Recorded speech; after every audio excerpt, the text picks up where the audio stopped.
Welcome to the latest This Week's Acca podcast, sponsored by Sky Bet Acca Freeze. Tom, Jake, Joe and Sky Bet EFL expert Gab Sutton with you from Valley Parade, the home of Bradford City, for our latest episode. And coming up on that, we will be reflecting on last week's 20-1 winner. We will, of course, be talking the EFL, the League 2 promotion race, before advising 5 teams for success at above the 10-1 marker. Please, if you haven't already, subscribe to the channel to ensure that you never miss an episode, particularly if we're going out the studio to locations like this. And remember to keep it fun, never bet more you can afford. This podcast is 18+. Please gamble responsibly.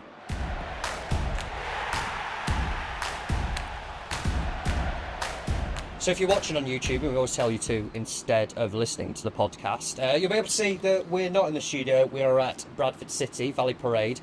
Conveniently, Dom's been complaining for weeks the studio has been broken, and now we are here at Bradford. He's been looking around like a kid in a candy store to go all-American on it. Super Bowl week. Super Bowl week. Yeah, there you go, getting into the spirit of it. Maybe we'll talk about that later. We won't.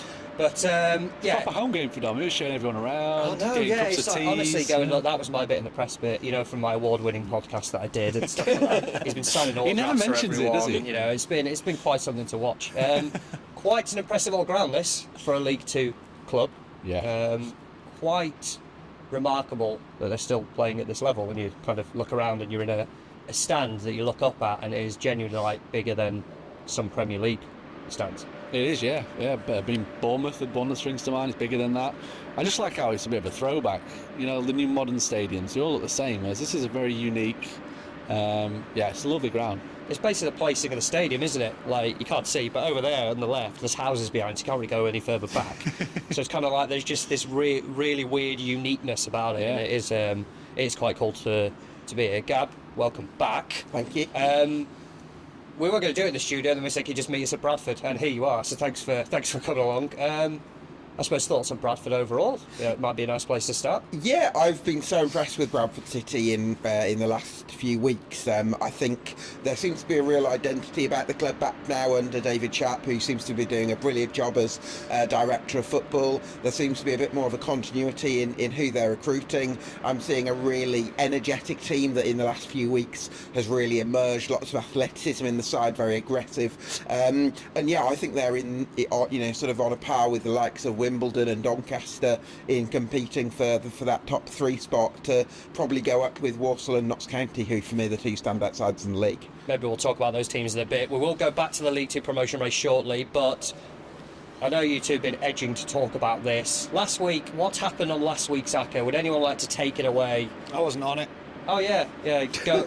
Just we had a winner. Yeah, we're having a great time. Jay, take it away. Winner. Finally, for the love of God, it's like the pressure off the shoulders. And to be fair, 20-1 as well. It's not just your 10-1 winner. Jimmy's on holiday as well. It's going to be absolutely crushing for him. Why do you think he's on holiday? 2 reasons. 1, he's not here to then love the fact that it actually won for once. And 2, comments very nice. Didn't enjoy that. Yeah, too nice. Yeah. Didn't enjoy that. Criticise the nature of the win. Shrewsbury 10 men. Goal behind, you got lucky. Yeah, we did get lucky. So what? That's football. Recap it. What was it again? Everton, Sheffield United, Shrewsbury, Birmingham were the last ones to get in front, weren't they? Stansfield brace. But yeah, Shrewsbury they were the heroic team on the day. I mean, they were the biggest price we put in, 5-2. Great shout by yourself and Jim. You persuaded me very, very well. I can't take any credit for that pick whatsoever. Clip that bit up, please, and we'll put that out. That is the podcast. Yeah, but yeah, they're down to 10 men in the first half. 1-0 down as well. Came back, 1-2-1. Absolute scenes. They were the one I was most worried about, and they did that. So yeah, thank you, Shrewsbury. Maybe it was because we gave Gareth Ainsworth so much love and his rock band. We actually played his music on the podcast as well. The good news is I have got my phone, so we can play more Spotify. Oh, excellent. Shrewsbury again. Yeah. I can't remember what they were called. Yeah, I think that's the biggest. What were they called? Gab, what a Gareth Ainsworth band called? This is a test of your knowledge. God damn it, I'll find it again. Out of respect for Jimmy as well. He's not dead, he's on holiday. It's not just because we're out of the studio and I'm struggling on the Wi-Fi to get the comments up on my phone, but Jimmy only likes reading the comments when we're getting abuse. Yeah, but basically, we did get a lot up saying, you're amazing, God, you're the best podcast ever. God, don't ever stop doing the podcast. we were with you all the way, all the abuse I that we thought they were gave the you EFL over the last debate few comments. months, blah, blah, do you know, all those types of things. We were all on it, lads. Yeah, I think my phone's not quite working because I've got white background with a lovely light grey text on the comments. Congratulations, guys. It was only a matter of time. I'm glad I was on it. Paul the Profiteer 6898. That's a nice name. What set picks that was. You have my gratitude. Congrats. Try with Gad. Yeah, just nice ones. Nice ones, I think yeah. that's There weren't it. too many scathing ones. There was. There you go. Yeah, I think the one of them was commented basically before the games kicked off and said, knowing your luxuries, we'll go 1-0 down in the first half and we'll end up losing 3-0. Well, you were half right. Yeah. But it ended up turning it around. But am I right in saying that 20-1 is the biggest winner we've had on the show the last two since we started? Yeah. I think before that was 18, so 20s I think's pushed it to the biggest winner. So yeah. Hopefully we can go back to back. I think we showed variety because 20-1 winner last week, biggest price ever, and then before that, the back-to-back on the Wednesday, He's that's done not my the job for me. podcast, Get in. was the shortest winning price ever. Yeah. Which was 17-2 or 8-1, something like that. 15-2 maybe. Yeah, something like that. Yeah. Rubbish one. Close. Pathetic. But went from shortest winner to longest winner ever. So There we go. we've got it all in our wheelhouse. So we have to stay humble. Yeah. There you go. Yeah. I really wanted to get that in. Just itching for it, wasn't Everyone's saying it at the minute. it? We are obviously out of the studio. Hopefully you can hear us right. I don't know what's going on behind, but if you're on, you can see this big white tent thing. It's obviously to keep the pitch, Yeah. unfrozen. But there's some kind of whirling noise. I can't quite describe what's going on. Yeah, I don't know. But there's a little gazebo that you get at some affairs and stuff that have appeared, so I'm not too Sky sure. Sports. Mickey Gibbs on Sky Sports. It's Oh. I was Oh just, my I was God, just yeah. about to say, I don't know whether There this you is go, a new if you thing can at hear that. Bradford, because Bradford, if you're ever looking on a weekend to include a team in an Acca and Bradford are at home and it's inclement weather, they always get their games called off for frozen pitches because it's high up. They must not have particularly good undersoil heating, and then we get here and there's it's this covered. massive tent on the pitch. I'm There you thinking, go. what the hell's going on here? If you couldn't hear that, Dom, the producer, has clarified. If your game's on Sky Sports, which Bradford are this weekend against Harrogate, is that correct? At 12:30, you get this thing sent to you, so your pitch remains unfrozen and on. There you go. Dom seems to think that's for every game that's on Sky Sports Plus as well. So Just everyone gets one. everyone gets one. Everyone gets one. There you go. That's a little bit of inside knowledge. and that's there. why you can't see the pitch. There we go. Sorry about that, but hopefully you can see the nice stand and stuff like that as well.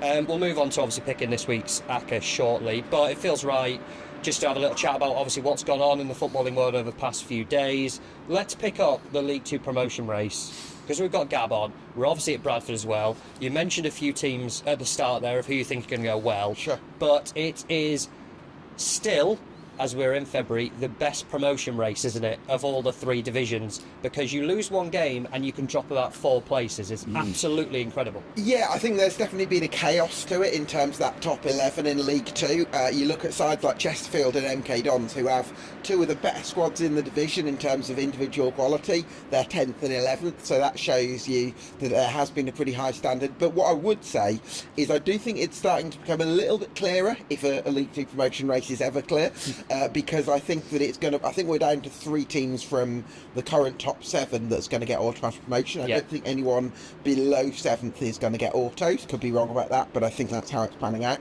And then for the teams, Salford, Grimsby, Chesterfield and MK Dons, probably the best they can hope for is finishing in the playoffs. So I think that's the direction of travel. A little bit of a gap appeared, didn't it? Yeah, it's one of the notes that I actually put down because we were half joking about it that the Acca before the winning one on the weekend, then it was all League 2 teams that stitched us up. And Dom, being a Bradford fan, was saying to us, maybe we avoid League 2, it's so unpredictable. And you'd look into it, and I mean, it really has been an incredibly unpredictable league this season. And in the top half in League 2, there's only 2 teams that have won back-to-back games at the moment, Notts County and Doncaster, which just shows how we're at a point in the season where there's a real wobble. There's another 3 teams that are in really good form, and they're all bottom half teams. Yeah. So, I mean, it does bring us on to this weekend because I would have, if we could, and they would, at home, have Donny in, but they're in the FA Cup. So if you're listening to this after Thursday, they're playing tonight against Chesterfield. But Notts County are the other team, who, personally, I would be considering us backing as one of the more reliable teams in League 2. We could get into it then, but glad you mentioned the FA Cup as well. I've had the Carabao Cup semi-finals, or one of them. We know Newcastle are there. let's say Liverpool do it tonight. It's Newcastle-Liverpool in the Carabao Cup final. Let's guess. It's the FA Cup weekend. Hate or love it, Acca building, because it can be value, but it can also be a complete nightmare, depending on how you do it. Generally hate it after the third round. He hates it even in the third No, round. I enjoyed the third round this year, 'cause I thought there was quite a lot of good ties, quite a lot of good games, good betting opportunities as well. Who are Wednesday playing? Wednesday in the championship, we got knocked out of the cup. There you go, that's why it makes the fourth round. we don't go far in club competitions. The fourth round, the slate this week I've looked at, and there's nothing I fancy really. I mean, if I was pushed, I'd probably say Preston at home to Wickham, but this I don't know if it's the draw this time. There just doesn't seem to be that game that you look at and go, oh yeah, that's really exciting. Even like Exeter, Nottingham Forest, I'm like, meh. Like Forest are playing so well at the minute, they should just go there and dominate. There's not really a game that's got me excited. The third round was really good because we had a couple of good games in terms of Premier League v Premier League. We also had a couple of games with like massive upset potential, where you got like lower league versus maybe top championship, like Orient v Derby. But then like the Arsenal Man U game was just an unbelievable game of football, where we had loads of shithouse, we had loads of it was a bit of a throwback. Whereas this time, I just can't see a game that's going to provide that really. So yeah, I've avoided the FA Cup for this week's Acca picks. I'll be avoiding it full stop really, I think. Gab, FA Cup. I'm more of a league man. I like to know where I'm at. I think with the FA Cup, you don't know what teams people are going to pick, and there's a lot more sort of unpredictability to it. I like to look at the league and go with that really. I take it from your two reactions, you love the FA Cup. I'm just such a romantic in life. The magic of the cup. And the magic of the cup. You know what, since you said, I did something sarcastic earlier, and you went, that's so Partridge. I can't now stop speaking like Partridge. I was like, the thing that you said earlier was that you saw an old woman playing the accordion sat outside a betting shop in the train station on his way here. It was a beautiful moment. Yeah, Lovely. Is he going to present this podcast as Alan Partridge today? Turns out he is. It's a contrasting sight and like hearing. I don't know if there's a nicer one, but you hear it. Oh, that's lovely. That was really well played. Oh, right, okay. No. Outside a buffet. No, I'm not outside a lovely cafe, French Riviera. After all, this week then. Do you want to go first? I'm inclined to chuck it to one of the league only lads. Yeah, come to the league only where we lads. go. I've got a few. I imagine we've all got a few. We haven't got our laptops in front of us, so this is a real test of Off the dome. memory. Where should we go first? I'll start with Norwich. Yes. In the Championship. They're absolutely flying at the minute. Absolutely flying. They've turned the corner. They had a couple of bad results, but they were against good teams. I think the most important thing for them is Josh Sargent's back fit. I think he's one of the better strikers in the division in terms of scoring, but also facilitating. I think he makes everyone else around him better. Yeah. I had 4 to 5. I just thought it was a massive price, especially the way in which Derby are going about the business at the moment. Fully agree with that one. Yeah, 100% all in on that one. Yeah, talk to us about Norwich and Gab. They're a weird one in the Championship in that it's like I just don't know. I just don't know about them. I don't think their potential to get into the top 6. Oh, I do. I think he does. I do. Let me just get on the out right now because the voice to back that one. There's some confidence in it. Oh, I'm going deeper. No, I I'm think backing him for the title. I think with Josh. I think when Josh Sargent plays, Norwich City are comfortably a top 6 team. When they've been without him and he's had injury issues in the last couple of years, they've been a mid-table side. Yeah. But he makes that much of a difference for exactly the reasons that Jake mentions. And also they've got this incredible home goal scoring record as well, where they so often score 3s and 4s at Carrow Road. Really like the work Johannes Hofthorpe is doing. I think they're making real stylistic and developmental progress. And I do think there is an opportunity for them to get into the top 6 because neither West Brom nor Blackburn, Middlesbrough, none of them are consistent. So for me, Norwich are a runner.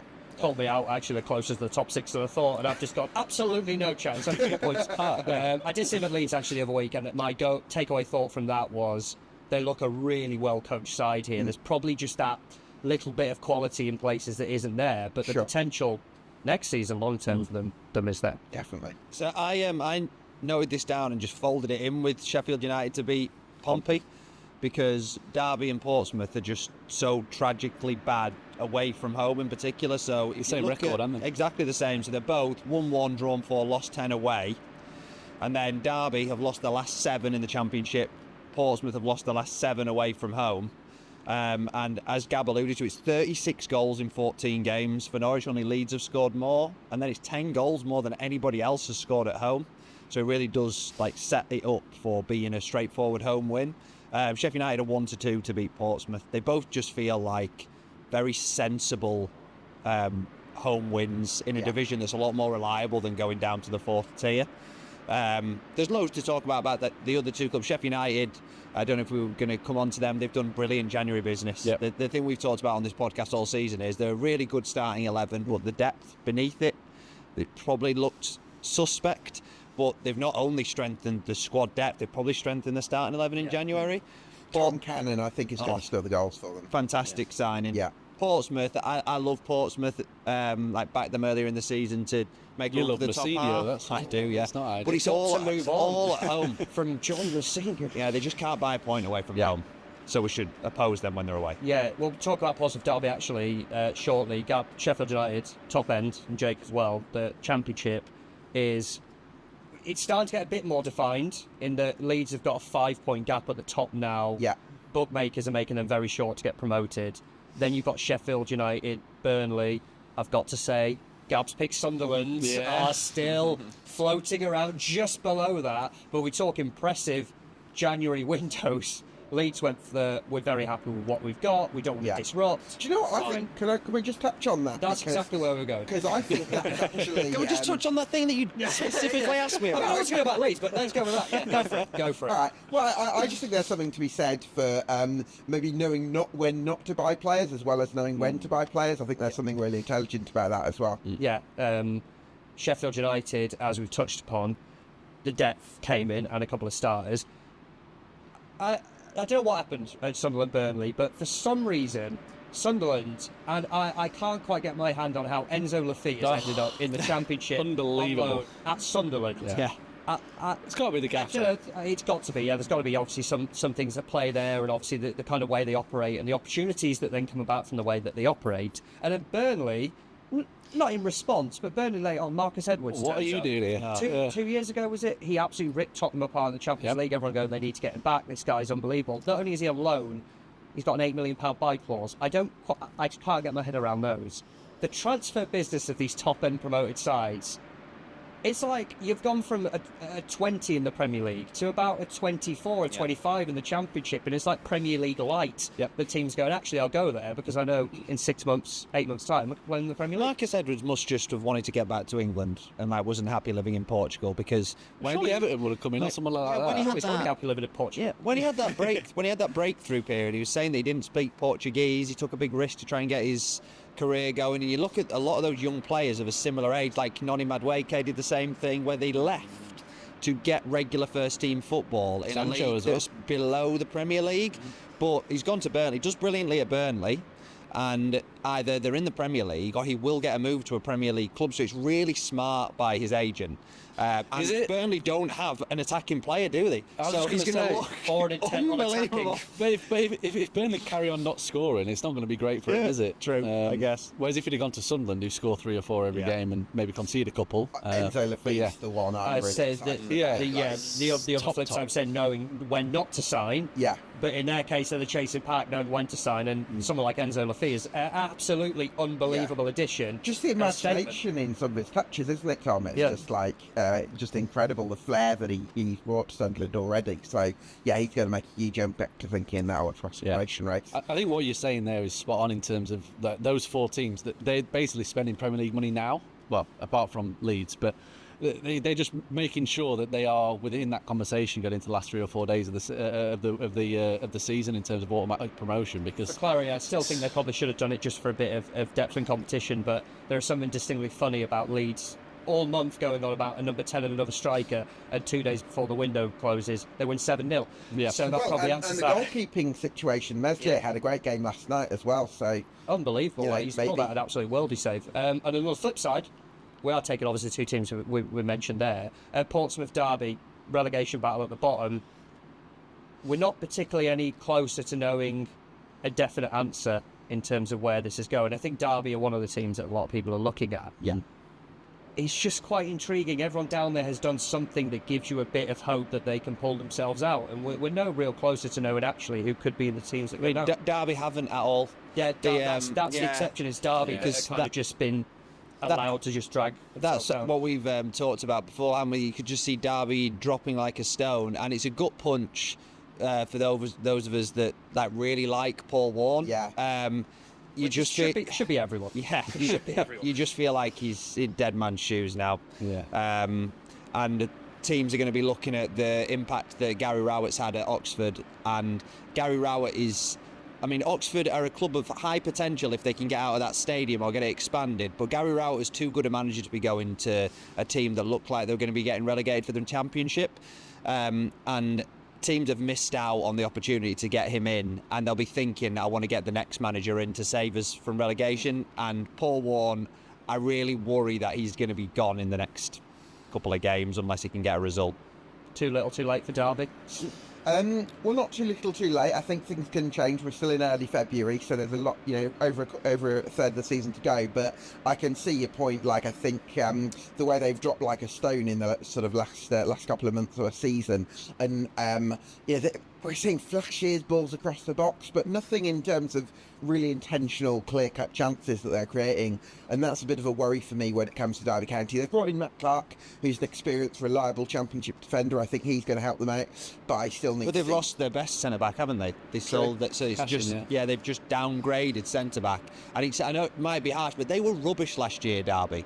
They did not warrant getting promoted. They were one of those teams similar to when Sheffield Wednesday tailed off towards the end of the season under Darren Moore and scraped their way up. And the only way that they managed to stay up was they brought in like their second manager, but brought in a really good manager, did a lot of recruitment, and then overhauled the club. And Derby just haven't had the financial wherewithal to do it, and they haven't upgraded their manager.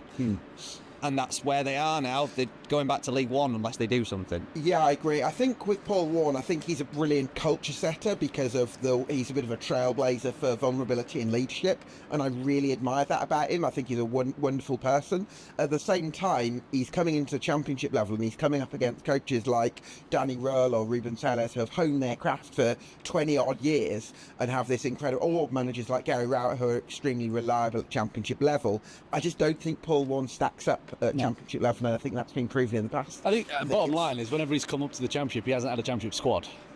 He's every time he's played in the Championship, he's had a League One squad. And Derby the same. Against the tide, wouldn't they, every time? 100%. Yeah, Derby the same. Like, if you look at that team, there's not many players in that Derby team that get into any other Championship team. And ultimately, that's why you've got teams now like Birmingham in League One that are investing in better players than League One players. Jake, you would say the same about Oxford United, and Gary Rowett's been able to get the best out of them because he drills them into a really organised. I'd say Oxford have probably got a few better players than Derby that would get into more Championship teams. If I'm a Wednesday fan, I'm not going into the Derby team and taking any of their players to get in our starting 11. Any of them. I might take Brannigan from Oxford as an example. To mention actually before we will move on. Just at the bottom end, I'm just curious, Cardiff, who annoyingly relegation were tipped, is getting battered 7-0 in early February actually potentially a good thing, because they've been on this nice run of form, haven't they? And they turned it around, and it's a bit of a humbling, and it just grounds you a little bit. And does actually that now almost weirdly work in their favour a little bit? That it's almost not a reset opportunity, but a bit of a, all right, actually, well, we still are in this situation here. It's just almost a little bit of a wake-up call. Yeah, I think they'll scrub it because it's Leeds, and it's fine. If it'd been anybody else, because, I mean, it was a serious battering. They allowed 6 XG in that game. It wasn't like 7-0. 7 strikes from 40 yards. It was actually being completely destroyed. If it had been another team and they'd lost 7-0, they might be like, oh my gosh. But it was Leeds. So I think they'll scrub it, they'll move on, and they'll probably be okay because there's 3 worse teams than Cardiff in the league. Yeah, I'm in a group chat with a Brighton fan, and I was trying to tell him we're 7-7 on aggregate for the day. Didn't really cheer him up. There we go. The first 2 picks of this week's Acca, then they come from the Sky Bet Championship. We are taking Norwich to beat Derby, and it is Sheffield United to beat Portsmouth. The double, best price at the moment, 17-10.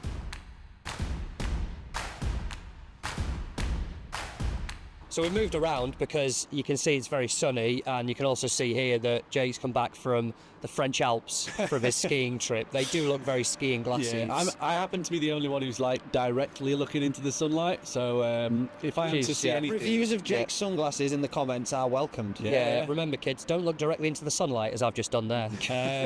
We've got 2 picks, then we've got Norwich, we've got Sheffield United as well. Where do we want to go next, Gab? I'd like to go to Meadow Lane because Notts County are 2-5 to beat Morecambe this weekend. It's a short price. I actually think it should be shorter, given that Notts County have won 7 of their last 9 and Morecambe have lost 9 of their last 12. I don't think, if you look at the teams that Morecambe have been able to get results against this season, it's tended to be the lesser sides in the league, the bottom half opposition. I don't think they've got the quality of player required, even with a great manager in Derek Adams, to compete with the very best sides in the league, even in one-off games. Did you whisper great manager in Derek Adams there, given where we are? It was very clever of you. So. Yeah. Oh, God. Security are just coming up the stairs as we speak. Again? I'd like to see them take me on, to be fair. Get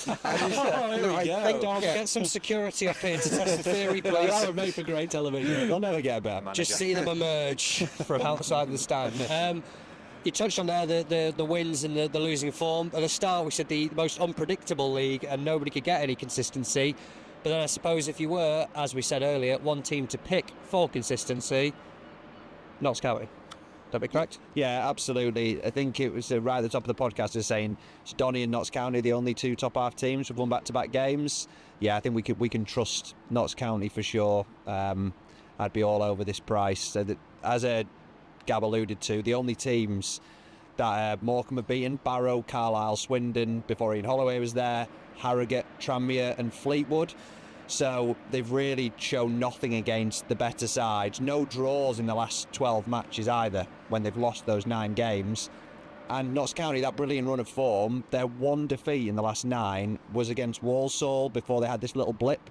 So it's the hottest team in the league against a team who can't get anything against a good team. The worst squad on paper in the league, I would say, that Morecambe have, with all respect to the work that they're doing in really difficult circumstances. But I look at Notts County. George Abbott on loan from Tottenham is absolutely smashing it in midfield this season. Jacob Badeau and Matty Platt are inspired additions at the back. Alex Bass is having a great season in goal. Charlie Whittaker seems to be stepping into Dan Crowley's boots very nicely. Really impressed me at Gillingham. Dave McGoldrick's bringing the kind of quality we expect from him. And that finish of the week was unbelievable, it was lovely little lob, wasn't it? Quality. It reminded me of Di Maria's against Leicester. You know, it kind of had that scoop almost. Yeah, absolutely. Yeah. So they've got that, and obviously Alassane Jatta is a real threat from across into the box as well. So Notts County, very strong, great form, great team. Very happy to go. What could go wrong? Not much, to be fair. There we go then, that's all we need. One more stat for you. Morecambe have played away 7 times against teams in the top half. They've lost all 7 and haven't scored a goal. So County win to 0. Yeah. What could possibly go wrong? Twice? Yeah, so we're taking Notts County to win by at least 3 to boost it. That seems like we've got our 3rd pick then to join Norwich, Sheffield United. Notts County, we all seem unanimously agreed on there. We're just shy of 3-1 though, so I'm going to need something juicy to get my interest. Well, we mentioned, didn't we, just when we were moving seats, that I think we are going to try as much as we can to stick to the 3 p.m. games, but Gab, probably because of location in part, was saying that you quite fancied getting Bradford on side this weekend against Harrogate. Is a 12:30 game. Yeah, so we won't put it in the Acca, but I think it's not going in the Acca, dog. It's not going in the Acca. I'm feeling very confident about Bradford City's chances. Won 3 of their last 4. Loving the impact of Anthony Sarcevic and Alex Patterson in midfield since they've come back from injury. I think they've recruited really well, and I'm liking the look of Bradford right now. So happy to get with them. It's an interesting one, isn't it? Because any team that would lose their top player, top striker, and top goal scoring threat usually would tail off, and yet for Bradford it just seems to have been kicking on and adapting, and it's been remarkable to see, particularly at this level, where that does really hit you harder than you would get further up the pyramid. Yeah, absolutely. And I think you've got to credit Graham Alexander for that, showing the adaptability to find another way. And they found different ways of playing without Andy Cook, because Michael Mellon, who they brought in, and Callum Kavanagh, who's been starting in his absence, they're not really the same types of players as Andy Cook. They're not really, neither of them are really a target man, but they've both got bags of energy. So when either of them starts up top, it allows them to play a really strong pressing game that maybe they wouldn't have done when Andy Cook was starting as great a striker as he is at this level. Any other early kickoffs, by the way? Just because I know we're talking about the FA Cup and maybe we'll go on to that shortly, but are there any other kind of games that caught anyone's eyes that we just wanted to mention while we're out here? Because I would say just keep one eye on Millwall at 15-2 at Leeds. That would be the thing. I think there's going to be huge rotation from Daniel Farke, even more so now, knowing that they're in quite a good position at the top end of the table. Rotation up front for them means Matteo Joseph, Largi Ramazani, Willie Nonto, which... fair enough, that's decent rotation, but it's more the defensive side of things that it could leave them a bit yeah, exposed. well, do you know what? Against Harrogate, they played Suher Guilavogui. He's a 34-year-old from France. Yeah, I don't think he's a great defender, so if he's like the backup that they've got, you're kind of wondering, could there be a vulnerability that the Shout out to him though, because he just loves being around. Basically, I think of all the entire squad, he's probably the player that loves being here the most. Is he organising quizzes? He's just like, it's basically, he's like constantly like everyone, good win today, and flex emoji or whatever. He will have 2 minutes at the end and will write a huge paragraph. What a privilege it is to be here. I love this so much. So I hope he reaches the appearance threshold if Leeds win the league to get a medal. Because I don't know what it is these days. Honestly, they've got a minimal that they have to be able to get a medal. His job was basically coming for depth when there were injuries, and now it's we're 2-0 up. We're 2-0 up. Joshua, go on, mate. 2 minutes. Just tidy up, really. Just keep us ticking over. So that's one of the other early kickoffs. Anything else before? I haven't really had a look. No, the only one Offside, I like is catching us out. We don't usually look we're at in sunny Bradford, but I actually like a bet in Germany. It's technically an early kick-off at 2:30. If we were going there, I'd really push hard for this to get in the Acca, because Mainz are at home to Augsburg. Yep. Mainz are flying at home, 5 straight wins at home. They've beaten Dortmund, Stuttgart and Bayern Munich at home in that run. Augsburg, they've unbeaten in the last 3 away games, but all against relegation teams, and their underlying process away from home is atrocious. But we're getting 5-6 for Mainz to win, which just looks massive. So a little bit of a detour to Germany. I know the answer already to this, but I'm going to ask, did anyone watch Mainz versus Werder Bremen last Friday? I missed it. Honestly, you should have. It was a brilliant game for 1-0. It was a brilliant game full stop, but there was a brilliant... Mike Dean would be proud of this refereeing moment at the end. That Werder Bremen 1-0 up, playing down the clock a little bit, etc. Player is on a yellow card. They've got a throw in. He's messing around with it, chucks the ball to someone else. The referee's like, I've had enough of this. Second yellow for time wasting. And then someone else goes to complain about it. Go, no, he's only throwing the ball to someone else, blah, blah, blah. He goes, right, I've had enough of you as well. Bam, second yellow, you're off. Sent 2 of their back 3 off in the space of 30 seconds. Sent off the coach after the game. And now they've got Bayern Munich this weekend. And they're dealing with suspensions for absolutely no reason. So that was a nice, entertaining end to my Friday night, watching that. 3 PMers then. We have 3 teams that we mentioned already. We've got Norwich, Sheffield United, and who's the other one, Notts County, that we just talked about. I'm running out of league games. I'm a bit worried here. Well, could I put one forward? Go on then. AFC Wimbledon to win at Accrington Stanley. This is one that probably jumps out on the remainder of the league because I tell you what, when AFC Wimbledon have Jake Reeves starting, their form is basically automatic promotion form. When Jake Reeves has been out of the team, it's kind of borderline playoff, kind of maybe slightly out. So I think that shows that Jake Reeves makes a massive difference to their midfield, because he's a quality operator who brings so much control and craft and helps them look after the ball and creating different ways. And I think he complements Ali Smith so well. So I think with those 2 in midfield, I think Wimbledon have got a great chance away to an Accrington Stanley side that are likely to finish in the bottom 6 this season. And Wimbledon are a very reliable, consistent team, so I want to get them on side. Formerly of these parts, am I correct, on Jake Reeves? Exactly, yeah. I've looked at Dom and I've got a nod, so there we go, and I knew Gab would know anyway. Interesting one. Wimbledon, you could argue, transfer window-wise, January were a big winner. I think it'd be fair to say, wouldn't it? Did nobody left? Marcus Brown coming in. Yeah, you kind of look at the calibre. Sam Hutchinson was another. Kind of the experience of at that level, the players they brought in, it's kind of keep this core group together and then just add little bits here and there that can kind of improve us. So you could say they're one of the big winners of January. Fair. Yeah, I think that's fair. I think what I really like about Wimbledon is that they've got some really strong defensive foundations as well. Isaac Hogandare they've got is a very quick, strong defender who really helps them out in the recovery. And then they've also got Joe Lewis, who's a really brave last-ditch defender as well. And they seem to have a great culture there under Johnny Jackson. I'm going to go very extreme change from there, and this would keep us at a fourfold, like we've had for our last two winners. And it's in the FA Cup, and Everton to beat Bournemouth at 19-10. I love this so much. They came through for us last week, a couple of early goals, won 4-0. And it's a pretty simple reasoning that Moyes has gone in, had a big impact. Everton are safe now, pretty much. So the FA Cup's massive for them. The club's probably as buoyant as it's been for years. Bournemouth, they've got a serious chance of making the top 6 in the Premier League. So the FA Cup is definitely not the same level of priority as it'll be for Everton. If you look at Everton's results, their final game under Sean Dyche was away at Bournemouth, and Bournemouth found it really hard to break them down. And that's when Everton were on their knees. They won 1-0, 77th minute, a brilliant volley from David Brooks.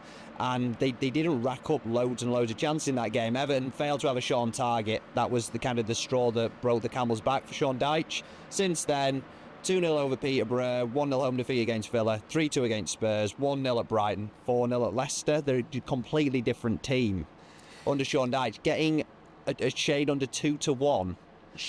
It's the price. It's just enormous. Joe, I agree that the price is enormous, but one thing that I would say is if we're trying to build an Acca that's where we're confident that every team is going to come off, is there the danger? For me, I think we should be picking teams where we know objectively this team is better than another. So your theory might be great for a standalone bet, but for an Acca where you need all of them to come off. Absolutely bollocks. It's exactly the same as last week, because last week the Shrewsbury bet went in at a price that was even bigger than this, and it just gives you the ability to only have to rely on 4 teams to win. When you're stretching yourself out to probably have to have 5, then the likelihood of you winning an Acca is so much. No, but Joe, there's real. So to give you just the example, it could be another team, but for example, AFC Wimbledon to win Accrington Stanley, we know there's a good chance of AFC Wimbledon winning that one because they're a top end side. They're in the automatic promotion race and they're facing a relegation struggler. With you, I'm saying in all likelihood, we're going to need AFC Wimbledon and another team to win, York, as well as Everton. So then it's taking on that additional liability of another team to win, because we're not going to be at a significant enough price to have a fourfold if we just have Wimbledon. So I'm not disputing the fact that Wimbledon may be more reliable than Everton, but I don't think that the 19-10 is a fair reflection of the fact this is an FA Cup game. And Everton are in the position that they are. What you're relying on there, though, Joe, is basically these sorts of assumptions that Bournemouth aren't going to take the FA Cup seriously. Exactly. I've literally said that. No, I know, but that's an assumption which might not necessarily be accurate. Whereas I think we should be relying on cold, hard facts where this team is better than another, because that increases the chances of the Acca landing. Because I think if you go too sort of abstract, I think you can risk coming a cropper. See, I'm with Gab. The league boys, we're sticking together here. That's one of the reasons why I'm not too keen on backing Everton, because Bournemouth, they don't play midweek, so they've got no reason to rest. Like they have every opportunity to have a good go at this competition. And then you factor in two big things for me. Everton, they have got good results, but they've been against shit teams. Leicester are rubbish. Tottenham are rubbish. Brighton, not very good. We saw them get smashed 7-0 last week. They're not a very good team. Villa, they played Villa after, I think Villa had played a midweek game, so that was even poorish result. And the third one, which I think is the most important thing, Everton have the final Merseyside derby at Goodison Park 3 days after this game. So are Everton going to be focused on winning the FA Cup game, or are they going to be focused on trying to beat Liverpool in that Merseyside derby more? That's motivation. is a question mark for me around that Everton. Bournemouth, I understand what you're saying, like they generally don't take it too seriously in the cup competition, but I don't want to take that risk personally. What I would say then, if you have Norwich, Sheffield United, Notts County and AFC Wimbledon, the best price is 7-1 for a fourfold, which I don't hate full stop anyway. But then do you look at someone like Bolton to beat Crawley and the Schumacher regime begins with victory over a poor Crawley team? I had exactly this conversation with Jake yesterday, that Crawley are so rank bad that I can't remember when we were like chatting it through what the four were, to be honest. With the fifth one, it literally ended with you just put Bolton in 1-2 to beat Crawley. I'd take say a 10. Crawley is so bad. I'd take a 10-1 with Bolton than a 20-1 with Everton.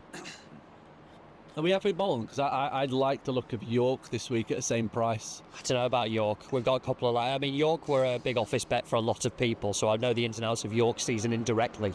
Yeah. Fair to say, and there seems to be a little bit of nerves kicking in. And there has been a statement of if they don't win this weekend, then it's over for the title ambitions and their bets. The thing I don't like about the National League, having dipped into it early in the season, is that I couldn't sit here and say that I know the ins and outs of what's going on in that league. And York, it's been reliable home form and struggling away, and their form is patchy at the moment. And then we're just relying on the fact, well, they've been good at home all season, but really we don't know the ins and the outs of what's going on at there. Bolton, we know they're actually a good set of players. It came to an end under Ian Evatt. He's left, their form's picked up, and they've appointed a really good manager. Yeah. And they are playing against a team that really, if the season had started at week 3 in League One, they would be bottom of League One. So in terms of the information that we have, we just have more. Yeah. It's not to say that York won't win, it's just that we know more about Bolton. Bolton would get my vote. Fine. Get Well, Bolton. I'd say then fivefold of Norwich, Sheffield United, Notts County, AFC Wimbledon and Bolton, and I've not done it in league order, so sorry, above 10-1, which is, can we just point out, Gab just said, I'd rather take a 10-1 with Bolton than a 20-1 with Everton, and lo and behold, it's just above 10-1, so that should be even more. I want that in. What do we think about as a fivefold? I like it. Yeah. Happy? Yeah. Happy? I don't. Happy? I didn't Happy? get to say my piece on Happy? Wimbledon, Accrington. Because Accrington have only lost 3 of the last 10 home games in the league. And Walsall went there and got held to a goalless draw. And I don't know if Wimbledon score enough goals that I trust them at 11-10. Interesting. I'd be more inclined to back Preston at 5-4 against Wickham, because I think Wickham are in position where they rotate. They've got a midweek game next week in the league as well. I ain't got anything pro Wimbledon either, and I really like the Preston bet. That would be the We've Sorry, got I'm throwing a big old spanner in the works. Really, I thought we were going to get out of here then. Go, weren't we? Preston being 5-4 against a team in the division below who definitely have much bigger priorities. And Preston is all the FA Cup for them now. They're not going down, they're not going up. They haven't lost at home. They're doing what Preston do every year. The 3rd of November, Preston. So their home record is superb. That the price just doesn't particularly make sense for me. The other way around, maybe, but for them to be 5-4 against a team that are in the division below.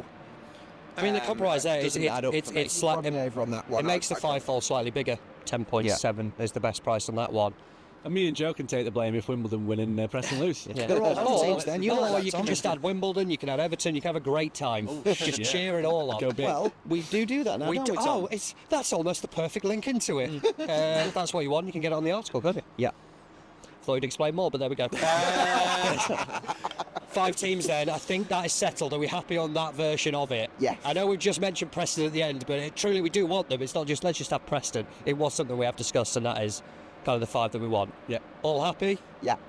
There we go then, fivefold for this week's Acca then. We'll start in the FA Cup, where as I said there, we're taking Preston for a home win over Wickham. It's an all-home Acca actually looking at this one in the Sky Bet Championship. Norwich to beat Derby, Sheffield United to beat Portsmouth. In League One we have got Bolton to beat Crawley under new management in Stephen Schumacher, and then from Sky Bet League 2 it is Notts County to beat Morecambe, and as I said there, a best price of just shy of 11-1. As I say, every single week, remember, keep it fun, never bet more you can afford, and please gamble responsibly. Head over to sportinglife.com/football around midday on Friday. You'll be able to find the link to back that one. And as Joe touched upon, a bigger one. And a bigger one that you might enjoy. Included. And a bigger price because of it. That will be there. The millionaire as well. maker. Yeah, Jimmy's not here. The generational welfare. Is that the phrase that I think he's trademarked, actually, so we shouldn't... Yeah, you owe him £10 now. For God's sake, this Acca better win than if I'm having to give Jimmy 10 quid. So yeah, find that on the site. We'll also have an interview with Bradford CEO Ryan Sparks on the YouTube channel as well, talking all things kind of his life as a CEO, how a transfer window works, etc. Very interesting stuff, so make sure you check that out. And if you haven't already... And I'm going to do it this week because we've had a winner, so you've all got to be nice to us. Follow, rate us on everything. Every platform, YouTube, Apple Podcasts. I've got out of the habit of saying iTunes. I'm very proud of myself. Spotify, all your other podcast providers. Make sure you follow us and rate us on that. We still want people to send their Acca tips in as well. That too. Please send your Acca tips in. If you agree or disagree with anything that we've put in, if you think we should have Wimbledon instead of Preston, etc., let us know. Send us your 4-fold, 5-fold, and if it wins, we'll give you a big well done, and you might get a spot on the panel. We should be like a crap local radio and just give them tap that they don't want with our faces on it. How about that? Thanks for mentioning that, Jake, because I forgot. We'll be back, hopefully, on the back of back-to-back-to-back winners. Yes, back-to-back next week.